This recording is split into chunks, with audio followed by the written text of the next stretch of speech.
Traveling alone always gave me a sense of freedom. But that night, everything changed. I was driving along the winding roads of North Carolina, heading home after a long week at work. It was late, and my fuel tank was nearly empty, so I decided to stop at a gas station I found along the way. It seemed like a safe place, well lit, with few people around. As I entered the convenience store of the gas station, I noticed a man standing near the entrance. He was tall, dressed in dark clothes, and had a serious expression on his face. There was something about him that immediately made me feel uncomfortable, but I tried to ignore it and headed straight for the drink section. I grabbed a bottle of water and went to the cashier, keeping an eye on the man who seemed to watch me from the corner of his eye. While I was paying, he approached the counter, seemingly just to look at some magazines. However, his eyes remained fixed on me. I felt a chill run down my spine, but I tried to stay calm and finish the transaction as quickly as possible. I left the store with a bad feeling, something telling me I needed to get out of there quickly.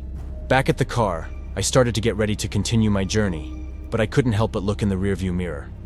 The man was still there, now standing by the door, looking straight at my car. My heart started to race, and, without a second thought, I started the engine and drove out of the gas station. However, the feeling of being watched didn't disappear. I repeatedly checked the rearview mirrors, looking for signs that he was following me. For a while, the road seemed deserted, and I began to calm down, thinking maybe I was just being paranoid. But as I drove on, something about the behavior of my car caught my attention. The vehicle began to pull to one side, and that's when I realized something was wrong with one of the tires. With my heart in my throat, I pulled over to the shoulder to check what was happening. As I got out of the car, the night was dark and silent, only the distant sound of some crickets breaking the silence. The faint light from my cell phone's flashlight revealed a terrifying truth. The right rear tire was completely flat. My first thought was that I might have driven over a nail or some sharp object on the road. But as I knelt down to examine it more closely, I realized that the cut on the tire was too clean, as if it had been made by a knife. My heart raced. The thought that the man at the gas station might have done this while I was distracted inside the store sent shivers down my spine. I was alone, in the middle of nowhere, with a car that couldn't continue the journey and a potential stalker lurking. Feeling adrenaline surge, I quickly stood up and looked around, trying to see through the darkness. That's when I saw him. At a short distance, in the shadows of the trees by the side of the road, the man from the gas station stood watching me. His fixed gaze and the slight smile on his face made my blood run cold. He knew I had seen him, but he didn't move, as if he was waiting for something. Panic took over me, and without a second thought, I rushed back to the car and locked all the doors. With trembling hands, I grabbed my phone and tried to call the police. My hands were sweating and my heart was pounding so hard it felt like it might burst out of my chest. The call seemed to take forever to connect, and each second felt like an eternity. Finally, a calm voice on the other end answered, but a feeling of safety was still far from me. While trying to explain the situation to the operator, the man began to slowly approach the car. With each step, my fear grew. He was just a few meters away when I finally managed to explain where I was. The operator promised to send a patrol car as quickly as possible, but I knew it might take a while for them to reach that isolated road. Desperate, I looked around for an escape route. The forest beside the road seemed to be my only option. I grabbed my bag, got out of the car, and ran towards the trees, hoping he wouldn't follow me. The darkness of the forest was frightening, but the fear of the man motivated me to keep going. I found a small hiding spot behind some dense bushes and crouched down, trying to control my breathing and make as little noise as possible. The silence of the forest was unsettling, and every small noise seemed amplified. I could hear my own heartbeat, fast and loud. I waited, praying that the police would arrive before he found me. Time seemed to drag as I remained hidden, hoping that my disguise would be enough to escape the terrifying situation. As I hid in the forest, minutes felt like hours. I tried to control my breathing and quiet the panic thoughts. The chill of the night was intensifying, and I wondered how long I could stay there, waiting for help. Every small noise around me made me jump, fearing that he might be approaching. With my cell phone's flashlight turned off to avoid drawing attention, I could only listen to the sounds of the forest and the occasional noise of cars in the distance on the road. I held my phone tightly, ready to call the police again if necessary. Time passed slowly, and I began to doubt if help would really arrive in time. My mind was filled with terrifying scenarios, but I tried to focus on staying calm. Finally, after what felt like an eternity, I heard the sound of sirens in the distance. The relief was instant, but I didn't allow myself to fully relax. I stayed silent, waiting for the police to arrive, and hoping the man would be captured. The sirens grew closer quickly, and soon I saw the blue and red lights illuminating the road through the trees. Cautiously, I emerged from my hiding spot and approached the road, trying not to make any noise. I saw 2 patrol cars had stopped near my car, and the officers quickly got out, shining their flashlights around the area. One of them seemed to be calling out for me, but I couldn't make out what he was saying. I decided to step out of the forest, keeping my hands visible so they would know I wasn't a threat. "I'm here," I shouted, my trembling voice echoing through the night. The officers immediately turned toward me and came in my direction. I felt a mix of relief and fear, knowing we still needed to find the man who had been stalking me. They surrounded me, asking quick questions about what had happened and where I had last seen the man. I explained everything quickly, pointing in the direction where I had last seen him. The officers split up, some staying with me while others began to search the area. The wait was agonizing, and every moment felt like an eternity as they looked for the suspect. Finally, one of the officers returned, shaking his head. "The man got away," he said. "We'll patrol the area, but he might have already fled." The relief of being safe was mixed with the fear that he might still be nearby. But the officers assured me they would do their best to find him. They escorted me back to the car, helped me change the tire, and ensured I could continue my journey safely. I thanked them repeatedly, still shaking from the scare. As I drove home, I couldn't stop thinking about what might have happened. The experience was terrifying, but also made me more alert and cautious. That night changed my perspective on traveling alone, and I will always keep in mind the importance of being vigilant and prepared for any eventuality. The memory of the man at the gas station and the pursuit on the road will never fade, but they serve as a grim reminder that danger can lurk anywhere.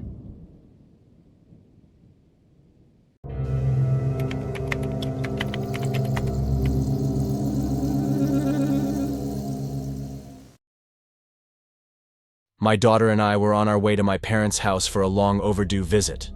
The journey was smooth until a snowstorm began, making the road increasingly dangerous. The snow fell heavily, and the wind howled, making it impossible to continue driving.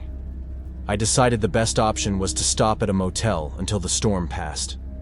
After driving carefully for a few miles, I found a small roadside motel. It was one of those old motels, with a blinking neon sign and an almost empty parking lot. I parked my car and ran to the reception, where a middle-aged man with a tired look was behind the counter. I explained the situation, and he promptly gave us a room, noticing the concerning state of the storm. The room we received was modest but seemed clean. I was exhausted, and my daughter was already dozing off in the back seat of the car, so I quickly carried her inside, trying not to wake her. I closed the thick curtains and turned on some lights, trying to create a cozy environment. However, there was something in the air that made me uneasy, a hard-to-explain feeling. As I tried to settle in, I remembered that we hadn't eaten anything. I went back out to get some snacks and drinks from the reception. As I left the room, I noticed that the snow had already covered the parking lot with a thick layer. I grabbed the snacks, and on my way back, noticed something strange. There were footprints in the snow that hadn't been there before. They led from our room to the parking lot, then disappeared into the darkness. I felt a shiver and hurried back to the room. I quickly closed the door and checked that it was locked. Something was definitely wrong, but I tried to remain calm so as not to frighten my daughter, who was now awake and rubbing her eyes. I put the snacks on the table and encouraged her to eat a little, trying to hide my discomfort. While she was eating, I went to the bathroom to wash my face and clear my mind. That's when I heard the first noises. It sounded like someone was moving things inside the bathroom. My heart started to race, and I opened the door all at once, expecting to find something or someone. But the bathroom was empty. Only the sound of the wind outside and my heavy breathing filled the space. I decided I needed to stay alert.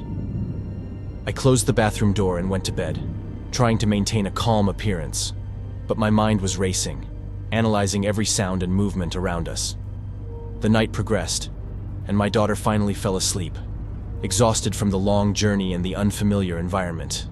However, I couldn't close my eyes. The feeling that something was wrong persisted, and every little noise made my heart jump. I tried to convince myself it was just paranoia, but fear clung to me like a cold blanket. That's when I heard it again. Noises from the bathroom. It was a soft sound, almost imperceptible, as if someone was slowly moving objects, trying not to make noise. My first reaction was to freeze, trying to discern if it was real or just a figment of my imagination. Seconds later, the sound repeated, this time a bit louder, as if something had been dropped. I carefully got out of bed to not wake my daughter and approached the bathroom door, trying to listen better. My heart was beating so loudly that I feared the sound could be heard outside. I mustered the courage and slowly turned the doorknob, opening the door just a crack. The darkness inside the bathroom seemed even denser and more oppressive, but I saw nothing out of place. Yet the feeling of being watched was inescapable. I decided to turn on the light and check again. The bathroom was just as I had left it, with no sign of any intruder. I began to think that maybe I was becoming paranoid due to the fatigue and the strange environment. I returned to bed, trying to convince myself that everything was fine. But the relief was short-lived. Shortly after turning off the light, the noises started again, this time more insistent. It was as if someone was rummaging through the cabinets or lightly touching the walls. Terrified, I knew I had to act. I grabbed my phone and started dialing the motel's reception number. My hand was shaking so much that I struggled to press the correct buttons. Once I finally did, I waited anxiously while the phone rang. The receptionist answered with a sleepy voice, and I quickly explained the situation, trying not to sound hysterical. He listened patiently, and, to my relief, promised to send someone to check. As I waited, the noises continued, increasing my sense of dread. I looked at my sleeping daughter and promised myself that I would protect her at all costs. Minutes later, I heard a knock at the door. I rushed to open it and found one of the motel's security guards, a burly man with a serious expression. He entered, surveyed the room, and immediately headed for the bathroom. I followed him, hoping to find an explanation for the mysterious noises. He examined the area thoroughly but found nothing out of the ordinary. It must have been the wind or a small animal that got in through the ventilation system, he said, trying to reassure me. Despite his words, I remained on high alert. He suggested that I move to another room, an idea I readily accepted. I quickly gathered my things and carried my daughter to the new room, silently thankful for the help. As I settled into the new environment, the security guard stayed outside, ensuring we were safe. I was still uneasy, but his presence gave me some comfort. The night continued, with me struggling to stay alert, still frightened by what had happened. I knew I wouldn't soon forget the noises in the bathroom and the feeling of being watched. Moving to the new room brought temporary relief, but fear still hung in the air. With my daughter asleep in my arms, I quickly walked down the corridor to our new accommodation. The motel's security guard closely followed us, his watchful eyes scanning every corner. His presence gave me a sense of security, but I was still deeply shaken by the night's events. Upon entering the new room, I noticed it was slightly larger and better lit. I placed my daughter on the bed, trying not to wake her, and then returned to the door, where the security guard stood. He assured me that he would keep an eye on the corridor throughout the night, and that I could call him at any time if I needed help. I thanked him with a lump in my throat, knowing that without him, I probably wouldn't be able to sleep. After locking the door and checking the windows, I lay in bed, but sleep seemed impossible. My mind was racing, reliving every detail of the night. The footprints in the snow, the noises from the bathroom, and especially the figure of the man I had seen leaving my room. All of this made me feel vulnerable and frightened. Hours passed, and the silence of the night was only disturbed by the occasional sound of the wind against the windows. The presence of the security guard outside provided some comfort, but I knew I needed to stay alert. Every sound was amplified by my anxiety, and I could hardly close my eyes without imagining the worst. Eventually, fatigue began to overcome fear, and I fell into a restless sleep. I dreamed of dark corridors and echoing footsteps, always with the sensation that someone was chasing me. I woke up several times, each time with my heart racing, hearing only the sound of my own breathing and the wind outside. I checked on my daughter several times, ensuring she was safe and soundly asleep. When morning finally arrived, the first rays of light brought immense relief. The storm had passed, and the snow was beginning to melt, revealing the road that would lead to the safety and comfort of my parents' house. I got up slowly, still feeling the effects of a poorly slept night, and began to pack our things. Before leaving, I went to the reception to thank the receptionist and the security guard for their help. I explained that although I was still frightened, the move to a new room and the presence of the security guard had been crucial for my daughter and me to get through the night. The receptionist apologized for the experience and offered us a complimentary breakfast, which I accepted gratefully. As we had breakfast, my mind was still caught up in the events of the previous night. I knew I needed to report the incident to the police, even though the receptionist hadn't called due to the storm. The safety of my daughter and myself depended on it. After eating, I contacted the local authorities and explained everything that had happened. The police promised to investigate the case, and although they didn't have many leads, the fact that I had reported the occurrence brought some peace to my mind. I got back in the car with my daughter, eager to leave that place behind. As I drove, I couldn't stop looking in the rearview mirror, making sure no one was following us. The experience of that night was etched in my memory, a constant reminder that danger can arise in the most unexpected places. From that day on, I took extra precautions when traveling and always stayed alert to my surroundings. What was supposed to be a simple stop at a motel turned into a nightmare, but it also taught me never to let my guard down and always be prepared for the unexpected.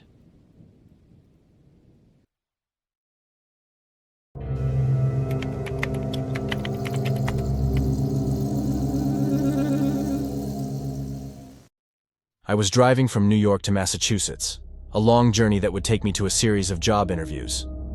I decided to travel at night to avoid heavy traffic, believing that the empty road would provide a smoother journey. The night was dark and silent, except for the constant hum of my car's engine. The road seemed endless, and the few lights I saw came from occasional trucks passing in the opposite direction. The solitude and fatigue began to weigh on me, but I was determined to reach my destination on time. That's when I saw her for the first time. A solitary figure on the side of the road, illuminated only by my car's headlights. It was a woman, dressed in a dark suit, completely out of place at that hour of the night. Her upright posture and fixed gaze ahead gave me an immediate chill. I drove past her quickly, trying to process what I had seen. The scene was strange, but I thought maybe she was someone with a broken-down car or in need of help. Even so, I didn't stop. The fear of the unknown and the oddness of the situation made me keep going. However, the image of the woman in the suit was etched in my mind, and I couldn't shake the feeling of unease. The road remained deserted, and the monotony of the journey began to tire me even more. I decided to turn up the radio volume to stay alert, but it was futile. The image of the woman kept coming back to my mind. Then, about 20 minutes later, I saw her again. The exact same woman, standing on the side of the road, staring straight ahead. My heart raced. It wasn't possible for her to have gotten there so quickly unless she had gotten a ride, but I hadn't seen any car pass by. I began to think I was imagining things, perhaps due to extreme fatigue. I drove past her once more, trying not to look, but I couldn't help it.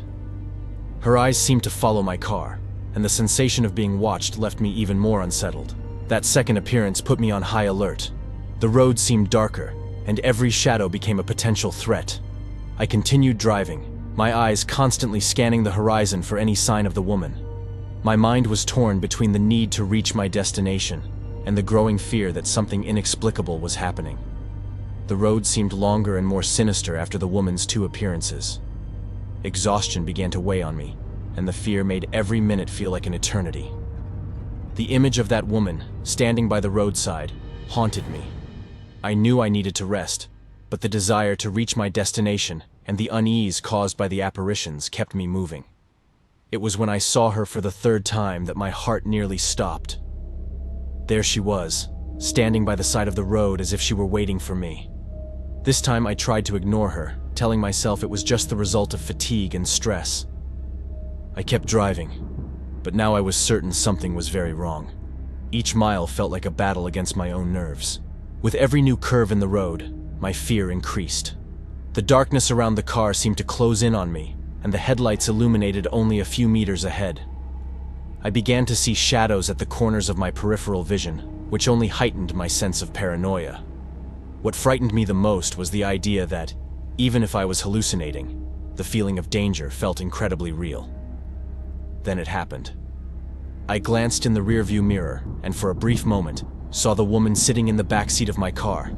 Her face was pale and her eyes were fixed on me, unblinking. A scream of pure terror escaped my throat as I jerked the steering wheel, almost veering off the road. When I looked again, she was gone. Only the darkness of the empty back seat remained. My heart was pounding uncontrollably, and I was sweating cold. I pulled over to the shoulder, panting and trembling. I tried to rationalize what I had seen, convincing myself it was just a hallucination caused by extreme fatigue. I took several deep breaths, trying to calm myself, but the feeling of being watched persisted. I checked the back seat multiple times, illuminating every corner with my cell phone flashlight, but there was no one there. I decided I needed to rest, even if just for a few minutes. I rested my head on the steering wheel, closing my eyes and trying to calm my mind. However, the image of the woman would not leave me alone. Every time I closed my eyes, I saw her pale face and penetrating eyes. The fear and exhaustion were beginning to consume me. After a few minutes of rest, which felt like an eternity, I knew I had to keep going. I needed to get to a safe place where I could rest properly. I started the car again and got back on the road, my eyes alert for any sign of movement. The fear of seeing the woman again was almost paralyzing, but the need to continue was stronger. As I drove, the feeling of being followed didn't go away. I constantly checked the rearview mirror, expecting to see the woman again. What began as a simple night drive for job interviews had turned into a nightmare. I was trapped between reality and fear, unsure if what I saw was real or just the result of my exhausted mind. Morning finally came, bringing with it a sense of relief and renewed determination. After a night of terror, the rising sun gave me a bit of hope. I arrived in the city where the interviews were to be held with plenty of time to compose myself and try to forget the events of the previous night.